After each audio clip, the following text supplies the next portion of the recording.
So is Riley muted It didn't. or? It didn't. It didn't take. Yeah, it didn't take me Okay. off the mute for some reason. I'm glad it wasn't me. Yeah, it normally does it automatically, but well, anyway, hey guys, welcome. This is the Concealed Carry Podcast, Season 12, Episode 14. And welcome to the Concealed Carry Podcast, part of the concealedcarry.com network, brought to you by HK. Today is Thursday, November 6th, 2025, as of the recording of this episode, and I am your host, Riley Bowman, joined by fellow host, Jacob Paulsen. Yeah, I'm here.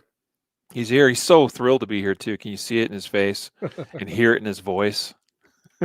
Yay! I was just thinking as we watched the intro, we probably ought to update that. I mean, there's some good stuff in there, but there's probably some more we could add to that. Make that little opening pre-roll. For those of you that catch the podcast on the YouTube, I think that could be a fun tweak to update some footage there. What do you think, Jacob? Yeah, probably a good idea. Yeah.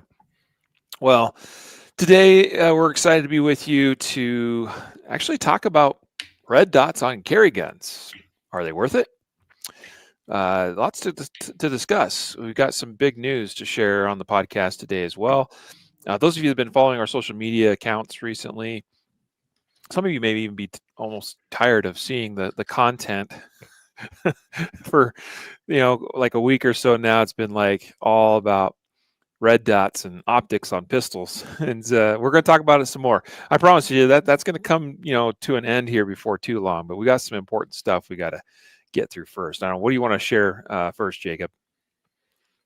This episode is brought to you by, and the first spot I already forgot. Oh, the PIQ. Sorry, I'm going from memory. I messed you up there. You didn't see it coming. No, I didn't. That's okay. So we are giving away free sample targets. So the pistol intelligence target, you guys have heard us probably talk about that before. Riley designed this target several years ago. It's a highly functional, long-lasting, high-quality, full-size target. And normally, if you go and buy the PIQ target, you have to buy it in packs of 100. Now, that would last the average gun owner a long time. But you might be thinking, I just don't know if I want to buy 100 of these, and I've never tried them before. So we're now giving away, I suppose, is a little bit of a misnomer, but we're basically giving away free sample PIQ targets, just one target. Now, you have to pay shipping, so that's why it's not free, but it's very reasonable. It's like actually the cost of like postage plus the envelope it goes in is what you're paying us. And it is folded, so you're gonna have some creases in this little sample target as opposed to when you normally buy them, we roll them up. But it gives you a chance to try out the PIQ target for free plus the cost of shipping. So you should check that out at concealedcarry.com/PIQ sample. PIQ SAMPLE. Awesome. Yep. Yeah, check out the PIQ target. They're hugely popular, especially amongst those that have used them and are familiar with them. They tend to keep coming back and buying more of them. Yeah, they're not expensive. Even if you want to buy 100 of them, you could do that for like $50 or something. So it's not terrible. Yeah. Awesome. Again, concealedcarry.com/PIQ sample. And today we have another kind of sponsor announcement. Got a new thing going on. It's relevant to the topic at hand. What do you want to talk about there? I think we're going to hold off. I think we're going to break the news of the second sponsor a little bit later in the episode. Okay. All right. Cool. Let's we'll save that for later in the episode. Keep people, on the edge of their seats. Something. Well, I guess with that out of the way, then let's jump into the topic. Red dots on carry guns. I mean, this is the Concealed Carry podcast, so most of us are talking about a concealed carry context. I know we have cops and others that listen to that are carrying guns in a duty, or maybe folks are carrying on a security job of some kind. But regardless of that context, we're talking about guns that are used for personal defense. Optics, do they belong on defensive guns, Jacob? I recently, about 3-4 weeks ago, I attended an event called Revolver Fest. The event is put on and hosted by some friends of ours over at American Fighting Revolver. And there are 125 attendees at this event who spent 3 days shooting nothing but will guns. And I was reflecting on that today when I was thinking about this podcast episode, because here we are today talking about pistol optics, like the breaking, like newest technology, you know what I mean? As far as shooting, like it's like the real cutting edge thing, to have a pistol mounted optic in terms of technology. But here I was like 4 weeks ago shooting wheel guns that have been around for how long? Yeah. Ironically, of course, there were wheel guns with red dots on them, but that's really not the point I'm trying to make. The point I'm trying to make is, you know, when technology comes along, there's always a couple things that are going to be true. First, there's going to be cons. You know, very rarely does technology it's just all upsides. It's 100% good. That's just not the case most of the time. I just talked about revolvers, and we could think about the transition that took place from revolvers to semi-automatics, right? Like that was a significant change when the gun community, law enforcement, military, and others were transitioning to semi-automatics. Now, obviously, when we see these big shifts, whether whatever it is we're talking about, it tends to mean that the majority of people see more advantages than disadvantages to make that shift. Right. And that's what we see with red dots. So I think what I'm trying to say is we can't suggest that red dots are all, as I said recently, all puppies, rainbows, and roses. Like there are some cons, there are some trade-offs, but at large, what we're seeing with this new technology, like we have with most technologies in the past, is that the advantages greatly outweigh the disadvantages. That's a great way of looking at it, because you could talk about, revolvers like you kind of started us off with, in saying that, I guess there was a transition at some point. Obviously, at one time, revolvers were the primary defensive tool. Semi-automatics have been around a long time. I mean, very simply put, the 1911 as the most popular example of that. Has been around since 1911, and Yeah. variations of that have been around since even earlier than that. The precursors to the 1911, the John Moses Browning design semi-automatics. And so those have been around a long time. But, to your point, even up into the early 80s, there were still law enforcement agencies that was their standard sidearm issue, was, a model, 15, or maybe even model 19 in some cases, like actual true blue revolvers that were the primary defensive tool for law enforcement officers until not that many years ago, relatively speaking. And so that's a fair point, or fair way of looking at this. That there was a transition from revolvers to semi-automatics, and to your point, something had to be, hey, this is worth it, even though there are some trade-offs. Probably the primary trade-offs with semi-automatics for coming from revolvers would be, well, there's a greater potential, I guess you could say, for things like malfunctions, especially cycling and ammunition in related malfunctions Yeah. in those guns. And so that was probably, I mean, I wasn't, well, maybe I was alive to some extent. I was just a little lad, but I'm sure there were some debates that were had about these newfangled semi-automatics aren't reliable enough for me. I'm going to stick with my revolver. And there's probably still some people that would say that today even, but Yeah, but to your point, that transition took like 80 to 100 years, like to really transition. And to be fair, kind of where I started this off, there's still revolvers. There's still people who prefer revolvers. There will always be revolvers. Like we have not eliminated them at all. Like they're still out. Their market share is minuscule yeah. compared to the semi-automatic. It's hardly there at all. But they still exist. I just went to an event dedicated to the wheel gun, right? So I think that that's the way you have to look at this kind of thing and think about it. Now I'll get you mentioned malfunctions, right? Like because I said there's Yeah. trade-offs, there's downsides. We're just weighing the benefits versus the cons, which we'll probably talk about a little bit today as it relates to the pistol mounted optic. But some of those cons are only perceived in the paradigm that we have at the time. So let's go back and use our same example, the wheel gun to the semi-automatic. in that transitionary period, yeah, I mean, certainly malfunctions came up a lot, which you mentioned, and to this day, we still, you know, I think generally perceive that malfunctions are more common on a semi-automatic. It'd be interesting to see the data, but I think that that's still the general perception and the way that most wheel gunners justify the wheel gun. But at the time, during that transition, if we go back and look at the 70s, 80s, and early 90s, a big, massive concern and pushback on the semi-automatic was that they were unsafe because the trigger weight was so light, right? We went from Yeah. having these double action triggers, 10, 12, 15-pound triggers. And then all of a sudden we moved over to the semi-automatics with, in some cases, 1.5-pound triggers, 3-pound triggers, 4-pound triggers. And it was like, this is insane. These things are going off all the time. Cops, I was talking to, or I shouldn't say talking to, I was listening to Daryl Bolke at that event, Revolver Fest, and he was talking about how they trained cops when he came on the job. You were trained on the draw to get your finger in the trigger guard before you even cleared the holster. Many of them were running holsters that exposed the trigger guard so you could get your finger on the trigger before you drew the gun. Now, today, in today's paradigm in which gun owners reside, that sounds insane. We're like, holy crap, are you crazy?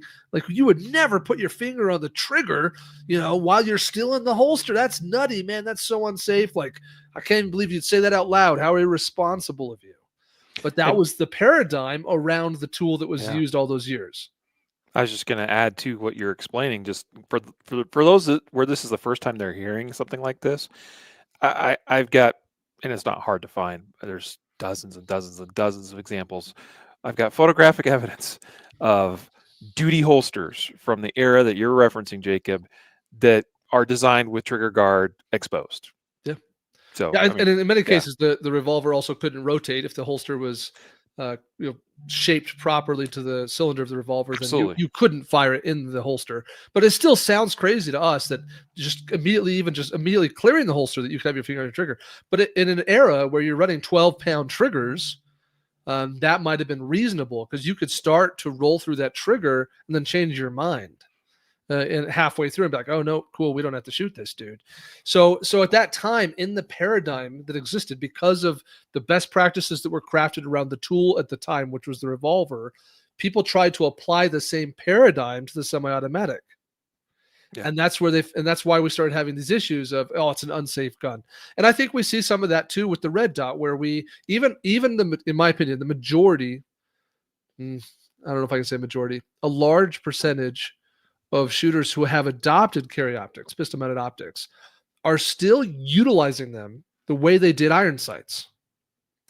And that's leading to those gun owners not getting the advantages completely that the tool offers them. Yeah. So those are some of the parallels I'm drawing in our little comparison. First, that hey, there's always going to be cons to new technology, and if you adapt it, it's because you see more pros than cons. And second, that when you move into new technology, you can't use it the same way you did the old, or you're just not. It's not going to work. It takes time for us to figure out, like, oh wait, with this tool, we don't need to do this anymore. We don't need to do that way anymore. We need to now do it like this, and that's how we're going to squeeze out the incremental performance or safety or whatever it is. Mm-hmm, mm-hmm. Yeah. Actually, so I'm going to go ahead and throw this out there right now. I put it up on the screen earlier, but wanted to come back to it. This is a question from Dwifta on YouTube. It says his biggest thing is focusing on the target, not my sights when using a red dot. Is that wrong? What kind of consideration should be made in that regard? And I'd say that that's exactly the right path you should be on, Dwifta. So it's quite a name. I appreciate you chiming in there, Dwifta. That is the idea. Like, you should be target focused.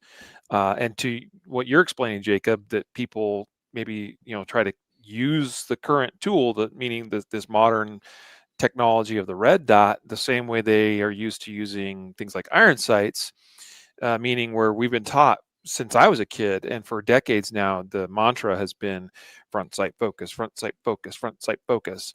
And so we're so used to, even with the transition over to a red dot on a pistol, to be like, well, I'm going to, we just have a tendency to want to focus on the dot, even though the way it should appear to us is that dot is at the same focal plane as the target, and really where the focus should be, and where it always should have been was the target. That's where our focus should be. That's what's the most important thing. That's what we're actually trying to shoot. That's where the threat's located. That's where we need to read information about what's going on, what the threat is doing or not doing, so we can make good and proper and moral decisions. And so this is a total shift for a lot of people of, hey, stop focusing so much on the site itself. Focus on the target and allow the dot to come and be there. All right. And there's ways to make that happen more consistently and more repeatably for the shooter. And we can get into that. But yeah, good comment / question there from Dwifta. Just make sure, with using a dot, you should be target focused 100% all the time. And really what that entails then is that you learn to have a visual awareness of where the dot's located relative to where your eyes are locked on that target. Yeah, So. that's a great example of what I was getting at. So and it kind of lays the groundwork for the big, the foundation that is the value that the red dot brings. Yep.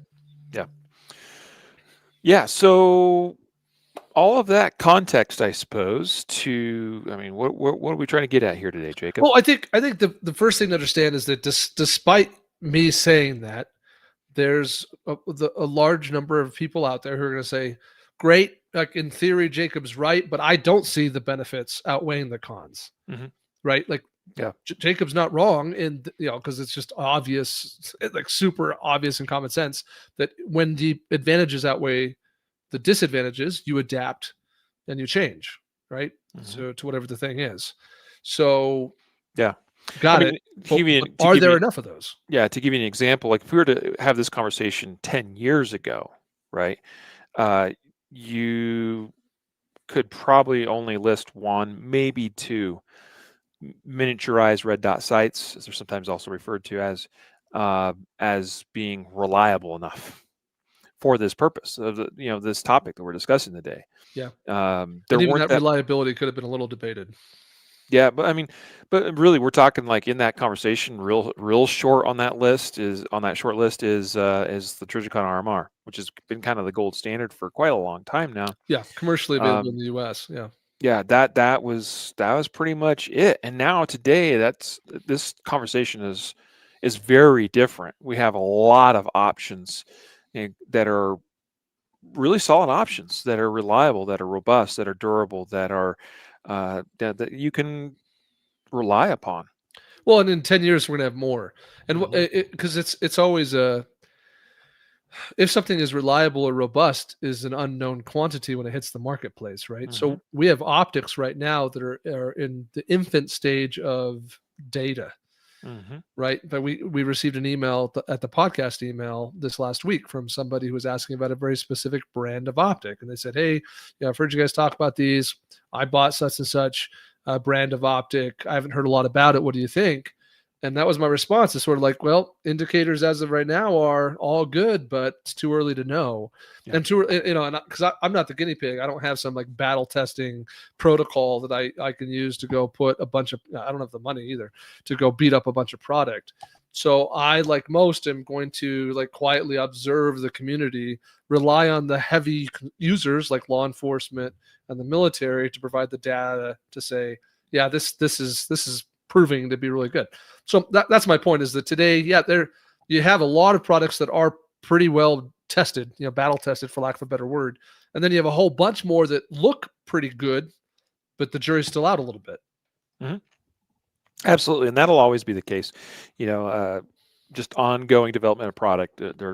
I'll give you an example. I was actually just doing some research today on this, and it was, mentioned that I'm not going to mention the specific one right now. It's not really relevant to this specific discussion right this moment.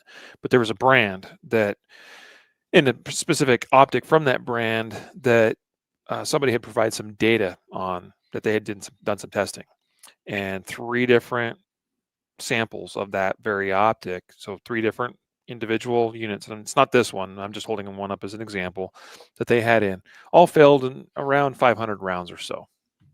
That's not very encouraging for that particular optic. I mean, I suspect that company is going back to the drawing board with something there, or at least I would like to think so. So that's just the reality of things. Somebody comes out with a new product, it's going to get tested. People are going to put it to work, hopefully, and pretty soon we'll find out. It's usually pretty quick to find out if something's a piece of crap. It's usually a little bit of a longer process to get to where it's like, this is a proven optic that that I would recommend for putting on a carry gun, for instance. Yeah. I mean, it's the same with anything else. Same thing with Yeah, guns. yeah. New guns come to the marketplace. I mean, it's interesting, like, right now, it's just now that we're seeing a whole bunch of good data and feedback on the P365, right? And that gun's been out for, I don't know, what, like 5 years or 6 years or something? It's funny that you say that right now, because just yesterday I saw a post from a friend Mm. saying that they don't think it's that good. I'm not saying it's good or bad. I'm not weighing in on the quality of the gun. I am Yeah. suggesting that over the last year and a half, I've seen a lot more reports coming back on the longevity of a gun than when it was initially, launched in the marketplace. It became a top seller almost overnight, and I carried that gun for some time. Hmm. Um, but now years later, we're getting feedback. So I'm just suggesting Oh that yeah, yeah. Okay. more Yeah, time I'm means more tracking you. data. Yeah, yeah. And you're speaking about a gun that I have personally tens of thousands of rounds through. Sure. Yeah, Yeah. yeah, through multiple samples of. So anyway, yeah. All right. Um, So So I speaking would of like to data, see more data. Yeah, let's look at the yeah, data. exactly. That's where the next jumping off point is here. There, I think that there's still a lot that needs to be studied further, because one of the things that's difficult about things in the gun space is getting actual legitimized studies and research done on gun related things because a lot of universities and whatnot, I mean, one, they don't care, and secondly, they might have a bias against such. Actually, they likely have a bias against guns and gun related products. But there are a few things, and I'm going to point you to, first of all, and I've been familiar with this resource for a number of years now, but some of the best information that I've relied upon for years is from Aaron Cowan at Sage Dynamics. For years now, I think he's on his seventh edition, and he's probably ready to publish an eighth edition, would be my guess, because I think he's been doing an update about once every year or two, and it's been 2 years since the last edition was released. But he has a white paper on his website, sagedynamics.org is where you can find it. It's called Miniaturized Red Dot Systems for Duty Handgun Use. Now, yes, he is very specifically interested in optics on pistols in a duty context. He's trying to provide information and research and data for law enforcement agencies primarily that are looking at potentially adopting or using or issuing or approving optics on their officers' handguns. And so what's cool about that is, this 70 plus page white paper, he's got quite a few data points in there that I think are interesting to note and be aware of. And that's why I start by bringing that up right now, is I think that that's a good place to start. I don't know that you've reviewed that at all, Jacob, but I'm happy to go over a couple of key points in that white paper. I've seen, like, a summary only. I've not really gone deep with it, and only the most recent one, I haven't been following it either, so I'm happy to let you, Yeah. tell us about it. Yeah. So the first thing I would point you to is he actually, and then this is just context for us to think about how an optic is used on a pistol. Um, so this is not data yet, but I'm going to get to that. But just contextually, he talks about a lot of different things, including stress response, that people go through when we're dealing with life or death situations, and kind of what that does to the body. And so you're talking about adrenaline and an SNS response and all of that, right? And one thing that I wanted to start by talking about and hitting on, and people have probably heard things like this before, is where he explains what happens with the muscles, the little muscles in the eye that are responsible for basically focusing, like what we are able to actually focus on, which is known as accommodation. Uh, those little muscles start to not work as well when we are under significant stress.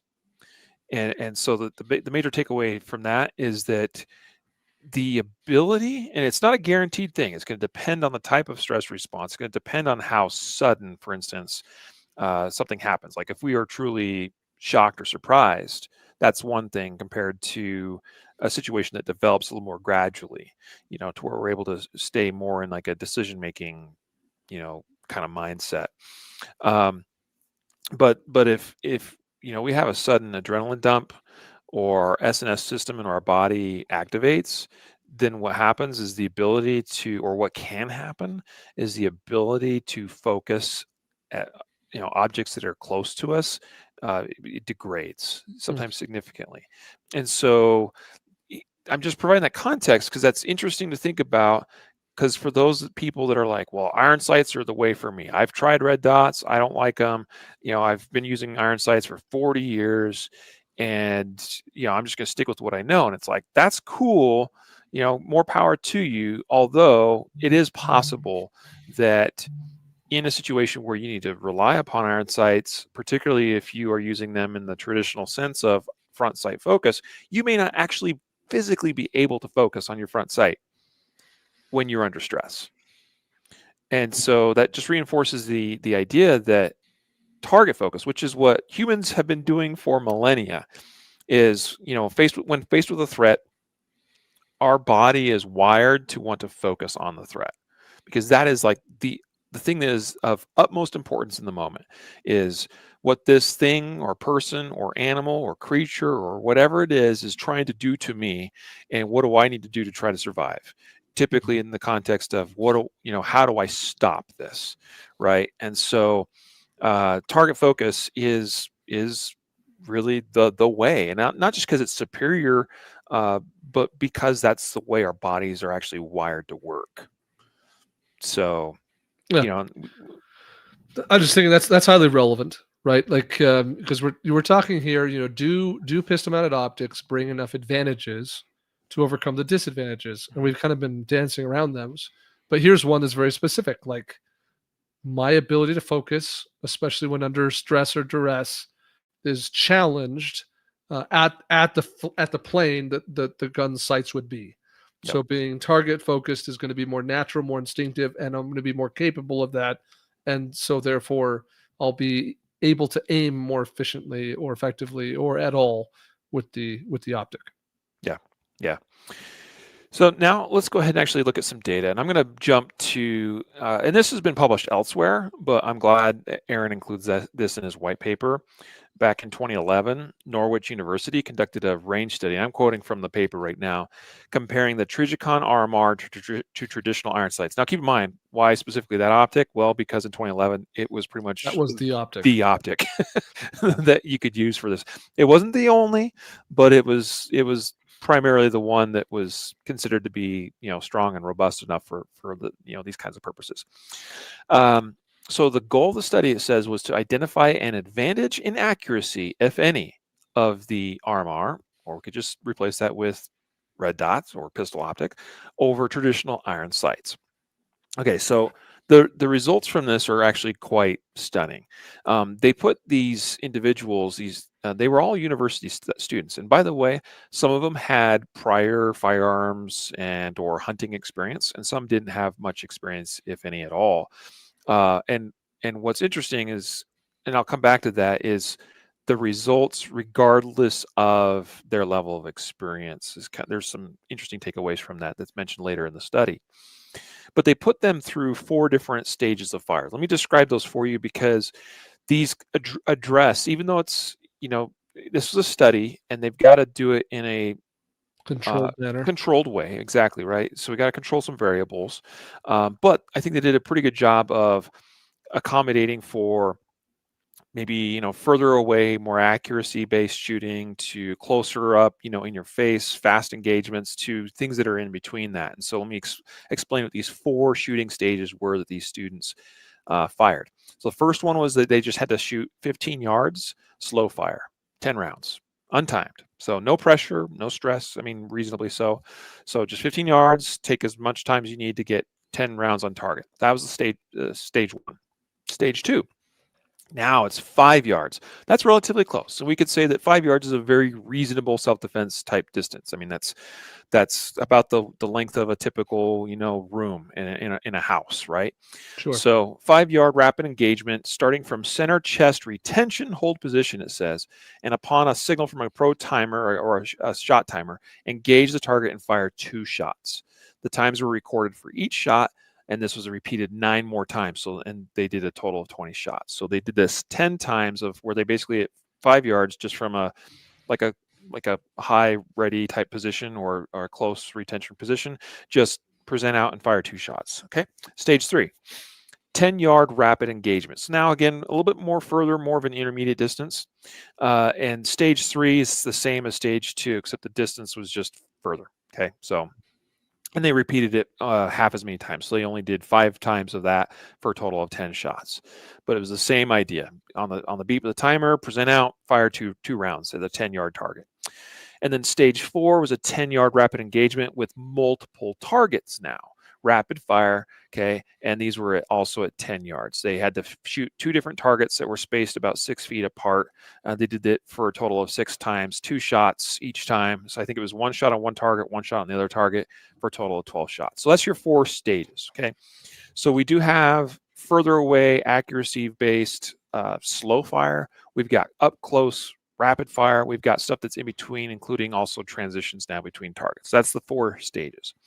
They used Glock 19 handguns, and they used an IDPA target for scoring. So they're looking how many hits are in the down 0, how many are in the down 1, which is kind of like the Charlie zone for those that are familiar with USPSA targets. And then there's the down 3 zone, which they called it zone 3. So zone 1 is where you wanted to be in the down 0. Then zone 2 is like the Charlie, and zone 3 was essentially like the Delta zone. Yeah. All right. So they did this, and if you look at the actual, there's charts that are attached to this. I'm going to start just by describing these. I don't know if you had a chance to at least look at the charts, Jacob. Nope. In our outline, you can scroll down and see images of these charts, these data points. But the first thing was just looking at all 4 stages and hit percentages. All right.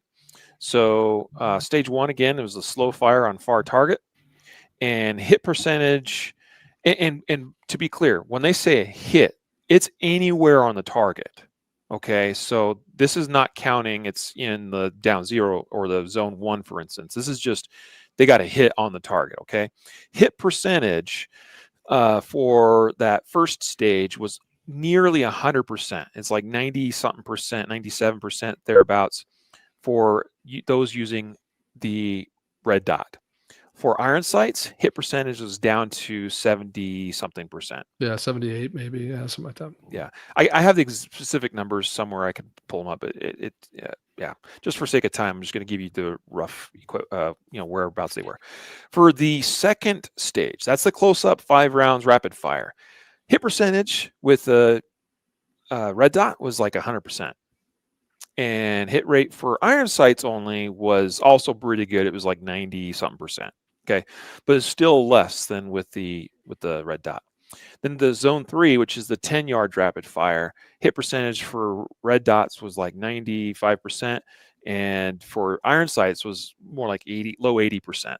Okay, and then for the 4th stage, which is the 2 targets you hit the transition between, again, hit percentage is very similar for the red dot shooters to the stage 3, so like mid to high 90s, and hit percentage for iron sights was low 80% range. Okay, so it's like, okay, all right, so that just tells us that across all the 4 stages, across between both sighting systems, iron sights only versus red dot only, the hit percentage all across the board was always better with an optic on the gun. Okay, in some cases it wasn't that big of a difference. Like the biggest or the smallest amount of difference between sighting systems was obviously on the close distance 5-yard rapid fire shots. Not maybe a huge surprise there. And so some people I know would use a data point like that, Jacob, but this comes up quite often in debates is, well, self-defense, shootings are always are close distance. And so therefore it doesn't really matter if I have an optic on there or not, right? That's silly. Yeah. But even in this data, with this data we have here, hit percentages were still better even with a red dot on the gun, even on those closer The shots. gap might have been tighter, but it was still improved. So here's what I'm going to do next is I'm going to mostly just focus on, I mean, we have data points for all the different stages, which are all very interesting to see. But I want to actually focus more on the second stage. Yes, the second stage. Here it is. Because this I think is really interesting and quite telling. So if you look at the second stage results, now it gives us hits by zone. Okay. So now we're talking about that down zero, which is like high center chest, where you want them to be, in that central, thoracic cavity where your pump house and your aorta and all that are at. That's where we want them to be, right? Hit percentage in that zone 1 for iron sights only was under 60%. Whereas hit percentage with the red dot was it was like closer to 75%. Now, I would have liked to see maybe even a higher percentage than that, just my own personal bias. But we are talking about a close distance rapid fire engagement, and there is a 15+% difference in how many hits are in the critical area versus not for the iron sights compared to red dot. Yeah. And so that kind of just prepares you then that what we see in the rest of those 3 other stages is that the hit percentages get worse and like the difference between red dot and iron sights gets greater and greater and greater the more challenging the shooting becomes.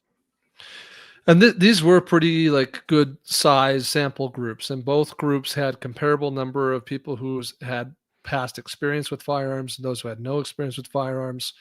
And the study looks pretty well done, I guess, is what I'm trying to say. Yeah. And I said I was going to come back to that, actually. Sorry. It states this in the study. It says the data showed no difference between those who shot with iron sights and those who used the red dot, as far as looking at whether they had experience or not. Essentially, the data across the board was if the shooter had experience, then they performed better with a red dot than they did with iron sights. If they didn't have experience, they performed better with a red dot than they did with iron sights. Does that make sense? Yeah. It it makes so much sense to me. Like in hindsight, it does. Mhm. Like if I circle back to when I was considering the optic, when I first put the optic on my gun, I don't, then then I would have been like, wow, that sounds freaking crazy. Like that's interesting. But now in hindsight, it's like, well, duh.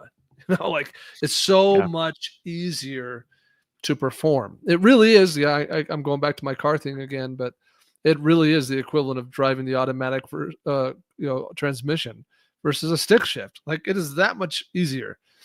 In fact, it's even a bigger gap than that. When we kicked off the recording of this podcast, we had like this little 30-second little clip that shows you and me shooting some guns in a little video. And in that clip, I can see me shooting with irons and I can see me shooting with the dot. And it was, I'd never really noticed that before. We've been using that video for, I don't know, a year or more, but you see it and it's like, geez, like, okay, like that. I can tell the difference in my own performance pretty readily. So anyway, I guess that's pretty anecdotal to go with the data. But to me, whether you're a brand new shooter or you're a very experienced shooter, the dot makes a pretty sizable impact. Yeah. I mean, anecdotally, that's what I would say about myself as well. Now, before we get too much further along here, I do have a couple more data points I think would be worth sharing for the podcast here today. But maybe now would be a good time to, at the very least, tease our secondary sponsor of the episode. Yeah, good idea. So this week we are kind of doing this big special emphasis on carry optics, pistol optics, red dots, whatever, because we are getting ready to release and launch a brand new training program called Carry Optics Mastery. Now, we're recording this episode on Thursday, November 6th. So if you're watching this live or you're catching this later today and you try and go and find it, it won't be there because tomorrow November 7th is the official open, launch day of this new training program. Most of you will hear this when we publish it to the audio feed, and by then the course will be available for purchase. But it's worth noting that we have some special launch bonuses and things like that are available only for the first week that this course is for sale. So you probably want to move quickly to take advantage of those things. And it's in the top 3 most lengthy courses we've ever done. It's over 8 hours long. Yeah. So that's pretty significant amount of content. Riley is the only instructor on this one. I did not co-instruct or no one else participated in that respect. Since this falls directly, I hate to give Riley too much credit when he's listening, because I don't want you to get too much ego. But this course falls like directly in line with Riley's core, like specialized competency as a firearm instructor. So anyway, Riley's the instructor on the course. It's over 8 hours long. It's all about carry optics, and it's significant in its nature of its comprehensiveness. So it starts out very basic. What is a red dot? It goes into maintenance. How do we maintain the red dot? It talks about features and attributes of different dots. Brightness adjustments and batteries, and it talks about pros and cons, and considerable things that you need to be aware of that are not maybe ideal with the optics. And then it gets into the actual performance aspects. How do we leverage this tool to improve our shooting? How do we take advantage of it in a way that we maximize its value? And what are even drills and exercises you can perform that help you build the skill of working in that new paradigm and optimizing the value of the tool and putting it to use, and much more. So it's a fabulous course. It's all video. Once you have it, you have it. So you can watch it, rewind it, jump around, watch it with friends. All the things. So yeah, that's the, I guess, elevator pitch for Carry Optics Mastery.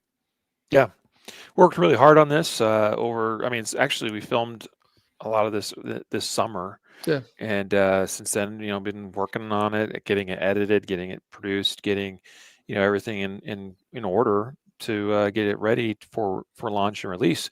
Super excited to see it come to fruition. I do think it's probably the most comprehensive pistol optics carry optics oriented video course that you can find online. There are a couple others out there that I'm familiar with, and I've viewed several of them. And this, I think, we really do a deep dive on a lot of things, and that's I think what's kind of unique about it is we give you all the things, all the information, all the education on what these little things, these optics are, how they work, how they operate, their features, all of that, but then also teach you how to use them, how to shoot with them, how to, what are the fundamentals involved in doing that. And the drills, like you mentioned, the drills I think are super helpful for people to start really learning how to use them the most effective way they can. If they'll apply themselves and put everything to practice, and both in dry fire as well as in live fire in the range, I think you'll see significant improvements in your shooting with a carry optics equipped gun. So where you can learn more, okay, and as Jake mentioned, not going to probably, it's not, the product is not yet available till tomorrow. And that's the other cool thing about you catching this on the podcast here today is this, you guys are the first to hear about this officially. The rest of the folks are going to hear about it tomorrow when the emails and all that go out. Go to concealedcarry.com/COM. That's for Carry Optics Mastery is what that stands for. concealedcarry.com/COM. It's going to look like concealedcarry.com/com. So that's the link. And it'll be live tomorrow to sign up and order your own copy of the the Carry Optics Mastery course. A couple of bonuses are going to come along with that I think are really important that you're going to want to know about. One, you're going to get, actually, one is pretty big deal. You're going to get a $50 off coupon from any optic that we sell on concealedcarry.com. We already list things pretty much at the minimum advertised price it's allowed. So what that means is that's your opportunity to get your hands on your next optic for below the allowed price, essentially. So kind of a big deal. Okay, you save some dough on your next optic by doing that. So you can subtract that right away off the cost of the course itself, and I think that becomes a pretty big selling point. But we've also worked really hard to put together a pistol optics guide, which you can go to concealcarry.com/POG to get access to that resource, that online resource that breaks down things and as far as footprints and dot sizes and types of emitter designs and so on and so forth. Breaks that all down in a real simple format for people to be able to understand, so you can understand optics and guns and how they're going to fit on there and all that, and how to choose the right optic for you. That's all available at that pistol optics guide. And also we designed a custom zeroing target to help you with zeroing an optic on your pistol, to make that just as brainless as possible. Like, use your brain, yes, but it just makes it really easy. So that's also part of this whole thing that we've been working on and putting together for you. So anything else I failed to mention, Jacob? There's also a couple downloadable resources that are included with the course. You're going to get an Yes. ebook, which is kind of meant to be a companion guide or an alternative way to consume the material and the content. There's also a installation downloadable manual for pistol optics that we think is really valuable. So those are things that are included, as kind of bonuses when you buy the course. Super excited about that ebook as well. So that's another thing that doesn't really exist from the other courses I've seen online.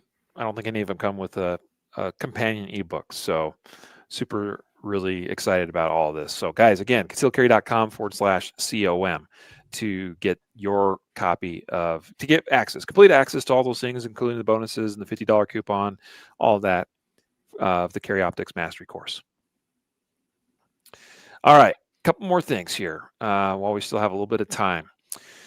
So I wanted to share with you, Jacob, that one other thing that Aaron Cowan at Sage Dynamics did is in 2014, he decided to do his own force-on-force study. So he involved 12 students and put them through a number of different force-on-force scenarios. They were using simunitions Glocks. One was converted to have just an optic on it, and the other was iron sight only, so they could compare, those side by side. And just, I'll break this down really simply and give you, I'll just give you the answers right now. This is the cheat sheet, if you will. After comparing everything between iron sights and optics in these force-on-force scenarios, what was interesting is that the total rounds fired is not that different, although on the iron sight only side, so the gun with only iron sights, students did end up firing about 10% more rounds overall. Okay, which hard to know all the reasons exactly why, but I suspect that could be related to some rounds missing. Okay, but about 10% more rounds fired. But what's really surprising is when you look at the hit percentages, okay? And then beyond that, don't just look at hit percentages like anywhere on the body, but look at how many hits were critical or what were considered to be in critical zones. So, areas that are likely to result in a stoppage. That's where the data is really telling, that really separates optics from iron sights on guns in these force-on-force scenarios. So the total, just give you an example, in the total rounds fired with optics, about half of those rounds, almost exactly half of those rounds hit in critical areas. Most of the rounds hit, period, but about half of them hit in critical areas, so like high thoracic, chest cavity or head or thereabouts. 70 rounds out of the 262 rounds total fired were considered misses. Probably more than I'd like to see, but hey, half of the rounds fired hit in critical areas. Critical areas are going to result potentially in a relatively fast stop, right? Here's the big difference here. Iron sight equipped guns, or the shooters that are using iron sighted guns, out of all the rounds they fired, yes, about half or maybe a little more than half rounds hit, but a very small percentage, like 20% of those hits, or of total rounds fired, only 20% actually hit in critical areas. And then you could think of this as he calls it a hit map. you could almost describe it as a heat map. Where are the rounds concentrated at? And this is where it's really telling. Did you look at this, Jacob? I The did. iron sight hit map, for those using the iron sighted gun, simunition gun, the hits are kind of all over the place. They're not super well focused. Yeah, we would call this the degree of variance is Yeah, significant. right, exactly. But then you look at the hit map for the students using the iron or the optic equipped pistol, and you see a pretty good concentration of hits in the chest, some in the head, and those that are elsewhere are there's really not a high percentage of them. Like it's really quite telling. So what were your thoughts on that when you saw that? Yeah, I mean the visual aspect of it is pretty compelling. So most of your nature of a podcast is you guys aren't going to see that as part of this, but I think the takeaway here, I guess I'll start specific and then I'll go more broad. But yeah, specific to this study. Oh, there you go. Riley's sharing a screen. So those of you who are watching the video can maybe we'll see Once this. yeah, I'm trying here. Yeah, we'll figure it out. We'll try it again. But the takeaway is the consistency of hits is better. So it's one thing to look at the data and say, well, a hit's a hit's a hit. Red dots get more hits. It's another thing to look at the data and say, yeah, but what about good hits versus less good hits? And red dots get way more good hits than the irons do based on this data. And that's true of both the first study that Riley referenced and the second study as well. I think we've really been focused here on this performance aspect, right? Like, will a dot make me a better shooter? And I think that so far, every research study that's been done and all the data that we have, and something that Riley's probably not going to present here today, but competitive shooters look at this data all the time, right? Because like you were just at a match, you're wearing a shirt right now from some match you competed in, and in that match, you're going to have different divisions are going to run through the same stages. So at the match, they set up the stages, and some people are going to. Oh, there we go. Here's that hit map for those who are going to look at it. So there's the iron sights. You can see it very dispersed across the target area. And then compare that with this. Here's the hit map for those with the dot. And you can see it way more concentrated in the critical target area. A lot more consistent. Yeah. So all the data supports that. What I was going to say about competitive shooting is like at a match where I'm not much of a competitor myself, but Riley, you were just at a match. And at a match, a bunch of stages are set up. And then they have multiple divisions of shooters. So you have a division of shooters that are running an optic on their gun, and you're going to have some divisions of shooters that don't run an optic on their gun, but they're all going to run through the same stages. Now, at the end of the match, when the scoring is done, they're going to say, well, people in this division, here's how you placed, and people in that division, this is how you placed. But all the data is available, so savvy shooters will go look at that and say, well, on average, do the top shooters that have an optic on their gun outperform the shooters that don't have an optic on their gun? And that's also very consistent. And that's a massive load of data. That's not, 12 shooters who, participated in a study one day. That's like thousands and thousands. And I mean, it's hundreds of thousands of rounds fired. That data is. Yeah. And so to me, that's highly compelling. It's like the best, if we look at the best shooters in the world and we put them in the categories of those who are not running a dot and those who are, and we send them to the same match where they run the exact same shooting problem, shooting solution, then the ones who have the dot have higher scores. They get, they get more points per second. Like, it's not complicated. I was going to actually at least try to fit that in and bring that up. The best example, the best way of comparing red dot to iron sight performance and in the match setting is to look at steel challenge data because the stages are relatively simple. They're quick. Everybody shoots the exact same thing.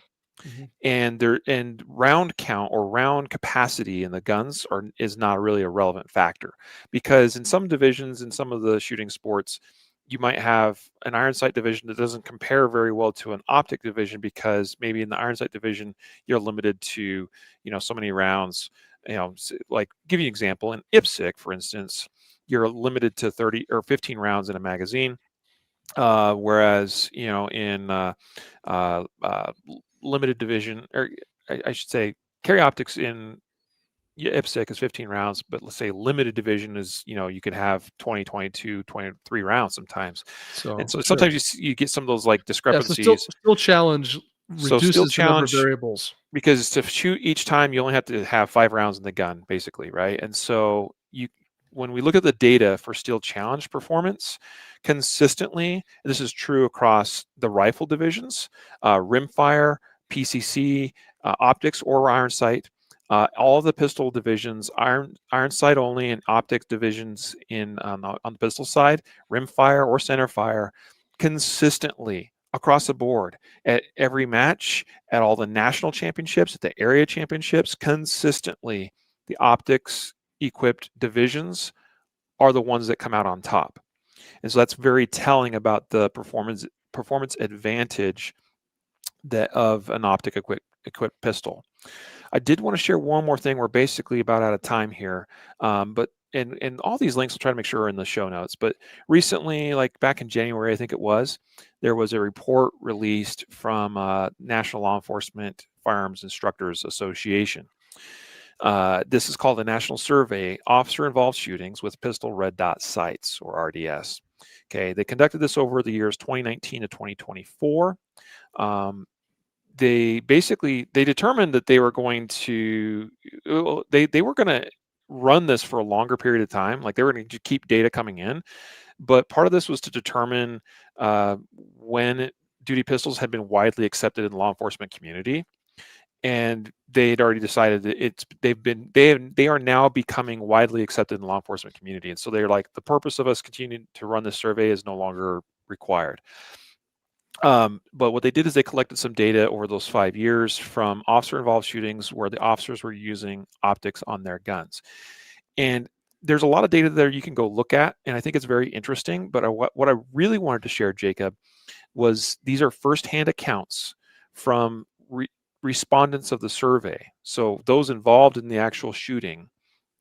And I just wanted to share a few they were asked to, it said here, anything notable about this incident that relates to the use of your pistol RDS? Okay, so that's the question they were asking these officers.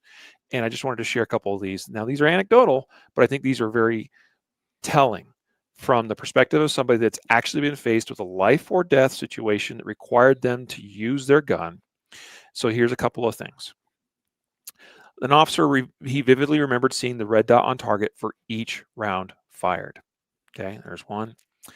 Target acquisition was fantastic, fast and accurate. That's another officer's report. Aided in quick acquisition of sight/dot and subsequent rounds on target. Easier identification of suspect. He said, I barely had to look at my weapon before firing. I just kept on my eyes on the subject and fired when I could see the dot. This one I really like. By utilizing the optic on my handgun, I was enabled a larger picture of the suspect's actions, as well as a sighting system that had a much smaller minute of angle of traditional handgun iron sights. This is very specific. The window of the optic flowed as seamless as possible in an incident that less than 1.5 seconds would afford for all my rounds fired downrange. That's really interesting. This guy's a geek. I like it. I was able to easily locate the dot during the incident. The subject was lying prone as I was standing near him, holding him at gunpoint until I shot him. Only one shot was necessary to subdue the threat. After the shot was fired, I was again easily able to locate the dot in case a secondary shot was necessary. And then finally, this is very brief, but it says foot pursuit and distance of 40.66 yards. Yeah, I think. Sorry, go ahead. Just meaning that, like, this guy had to take a long shot, and I took that to mean that this was a good thing I had the RDS because it was a long shot. I think the nature of this study ending is really telling. So it's like in 2019, probably the idea for it was born in 2017. Probably got the funding in 2018. I'm making that up, but it's not far-fetched. So they kick off the study in 2019.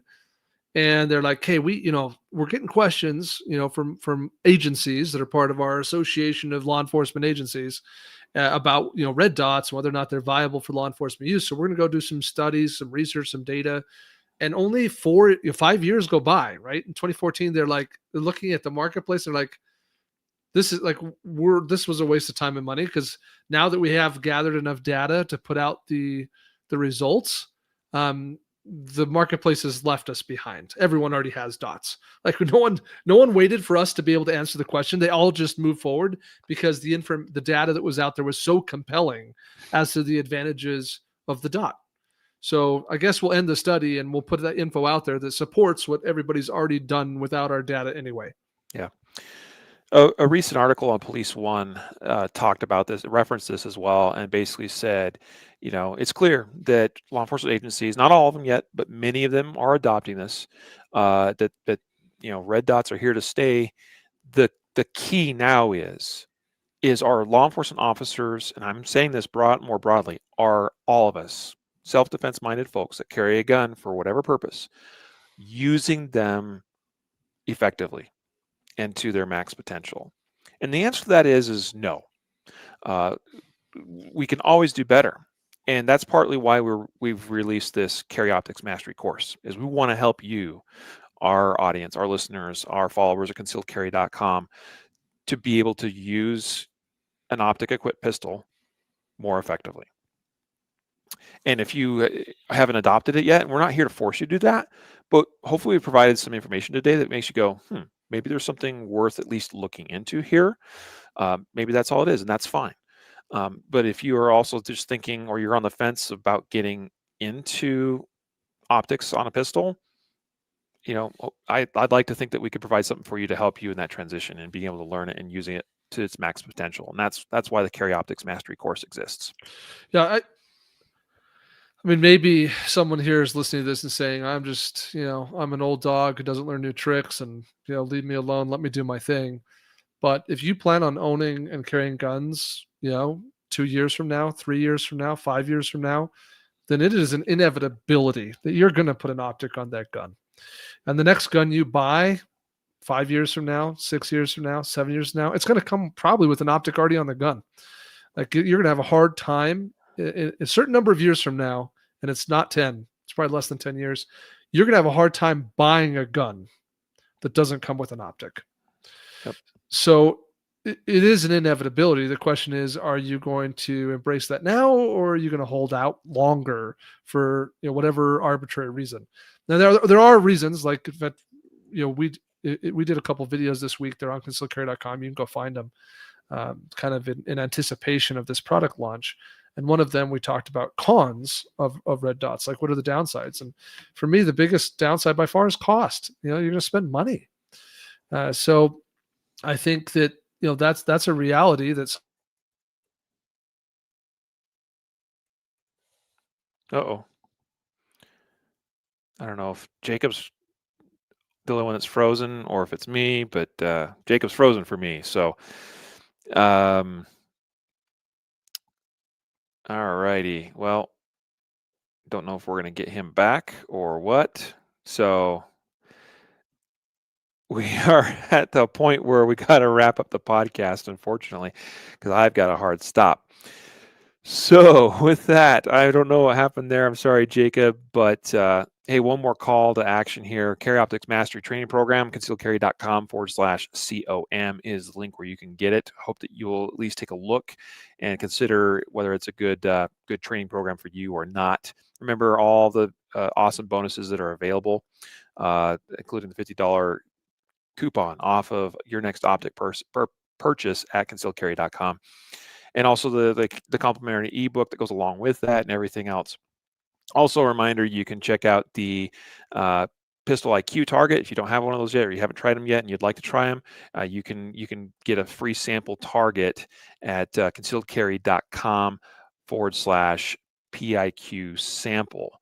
So that'd be the other thing to remind you of with respect to our episode sponsors here today. So folks, thank you so much for being with us for this episode of the Concealed Carry podcast. Appreciate the opportunity to spend some time with you talking about red dots on carry guns and whether they're worth it or not.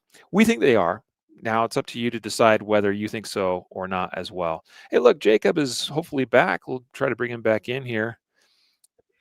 Yeah, you totally froze on us. Yep.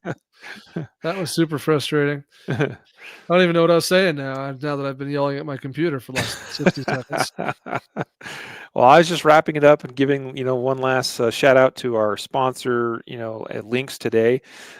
Jacob, any final words before we say goodbye? Embrace the dot. Do it now. If you're concerned about money, then look for the cost efficient ways to do it. Send us an email if we can be helpful. If you're trying to figure out what you're doing, what gun, what optic, things like that, email us. We're happy to help. Podcast at concealedcarry.com.